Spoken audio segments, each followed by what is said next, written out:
All right, the professor here. This is one of my favorite animals, and I think a lot of people love elephants, judging by people collecting them as small, ornaments and stuff like that. So I've decided that I wanted to make maybe not a full size elephant, but a pretty big one to put on the museum wall. And I don't have a printer that can print him in full, and I wouldn't even try it anyway because it would take too long, and then it's more of an art to put it together. So here he is.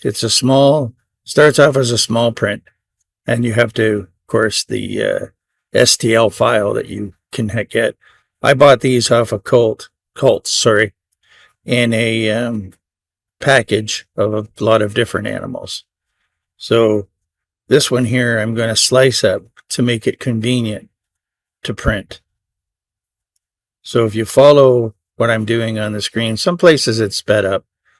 So I'm going to actually cut him into pieces to fit on the printer.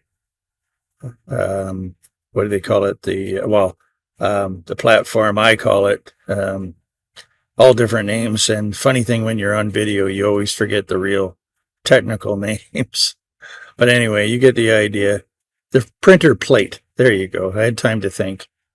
So right now I'm just going to chop, starting with the ears. And then I'll keep them all in place so that when I do my slices, they're uniformed. Now you'll probably see what I'm talking about here when I go over it. When I go over it, it'll flash different colors, like a orange to a yellow. So I'm going to cut the other side of the ear off here. And try not to cut other pieces like the tusk. The tusk. Yeah, like I said, when you're doing video, your words sometimes don't come out right, and you don't notice them till you edit. But anyway, if you're liking this video so far, then hey, subscribe and give me a comment, or because I enjoy doing this. I'm trying to make it so that it's learnable, but yet I don't bore you. But it is a process that takes time, and you'd have to watch it on here to get an idea. And you want to do uniform cuts so that when you do go to print them, you can lay them out in the proper direction. And if you need supports is another thing if you haven't been 3D printing before. And also, if you're not a 3D printer and you're on here because you just enjoy animals and stuff, that's awesome. Maybe one day you'll 3D print, maybe one day you won't. But I love the idea of sharing.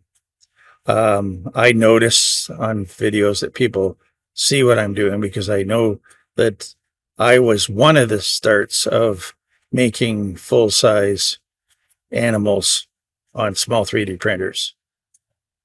A lot of people used to make the stuff out of styrofoam and then glass it, or epoxy glass, which is really heavy. But they're durable. And depends upon what application you're using it for, like outdoors and stuff like that. Mine go indoors on the wall. So if you see I'm cutting the trunk into not only a piece, you could print them upright with the snout going up, but as you circle around, it's not a very strong print when it's all put together. But depending on, of course, the glue, what you use, and I have other videos to show that. So now I'm going to show you what it looks like to start separating it. You can see all the different separations there to a point. I'll bring it up here to show you closer. Now I find breaking these apart in the Flash, I think they call it the Flash, Flash Forge is the company that makes the printer. It says up in the corner there, if you want to know. And you don't have to have this printer to slice them in here. You save them as an STL file, and put them to any printer you'd like. Now, organization of all these parts to remember. Sometimes I'll take a picture or a snap, what do they call it, a screenshot of them, and then number them and put them on the paper. And then as I print them, I will cross them out. I printed that piece, I printed that piece, and so on. After you've taken them all apart, you can make them different sizes, but you got to make sure you record your percentage of each one or they won't fit together properly and it'll turn into a nightmare. So you want to do things, organize it. If you're a person that loves science and paperwork and getting things organized, then you will love the process of this. Now, I've never done an elephant before, so this is really cool. And he's big, but he's not. He's narrow enough you can fit him where fair size prints you could do on your printer. Now you can see the difference in color when I'm going around it, the yellow, the orangey color. That's the different parts. And here we go. These are the parts you're going to print. Now it may look overwhelming. It can get overwhelming to a point, but you've got to control it. So if you keep in the idea of where they came from, it's great. After you've done it for a while, it gets normalized. That's the trunk. And down, there you go. Now, those two pieces there might be a little big. I'm not sure yet. So, but if I cut them where I'm going to cut them right here, it would not make sense. I don't want pieces that are separate from other pieces in a print. Now you could cut the tusks off separately, but it's a task. Task for the tusk. That doesn't make sense to me, really. I don't really like that. So I'm going to put that back together. And you can undo whatever you make. You'll see once it goes back together. There you go. Still haven't done what I want to do yet. There you go. Back together. And there's all the parts. There's the snout. Now they could be laid down sideways. They'd be glued together later on. And depending what size you want to make it, like you can go full size. If you got a big enough wall, which I do have a big enough wall for it, but I don't really want to take up the whole wall because I've got a lot of other animals. And you could rotate them so they fit right on the plate so you don't need supports. Most of this print will not need supports the way you lay them out, the way I will lay them out. There you go. There's two pieces there. And then they'd fit on the platform all by themselves. No problem. Print one at a time. Now those prints there, depending upon how big you make them, I print this hollow, so I won't be using that much filament. Probably with at least 2-layer, not one, 2-layered, 3-layer if you really want it.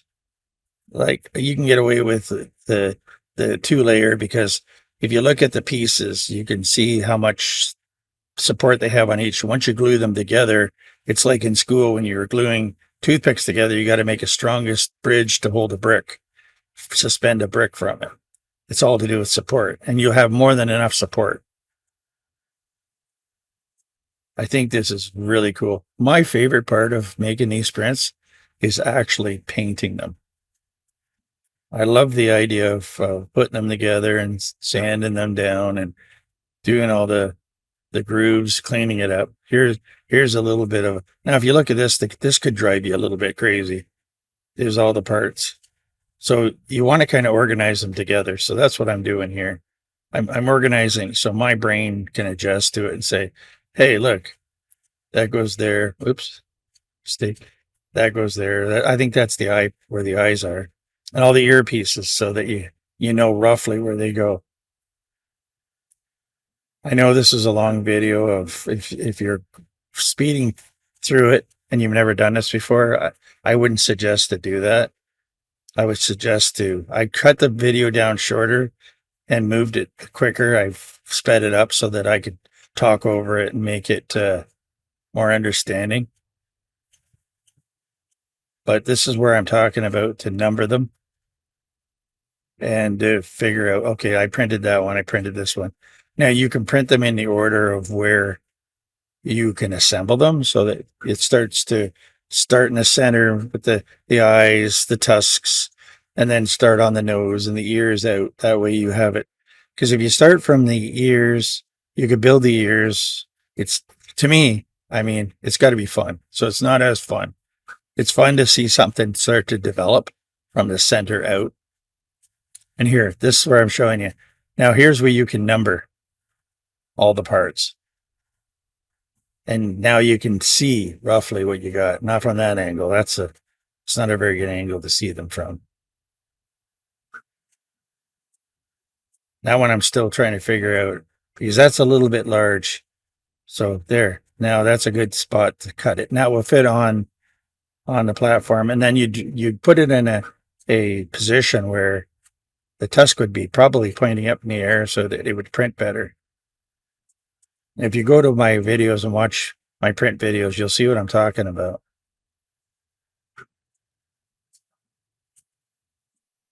So you want to kind of keep them in to the point where you can, like I said, screenshot after, or just lay them out and say, okay, I can, if you can see where they go, great. But on the larger ones, when I have more pieces, I like to be a little more organized.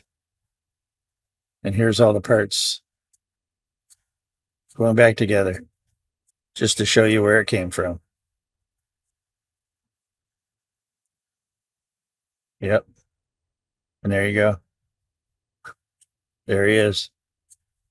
And boom. So what'd you think of that?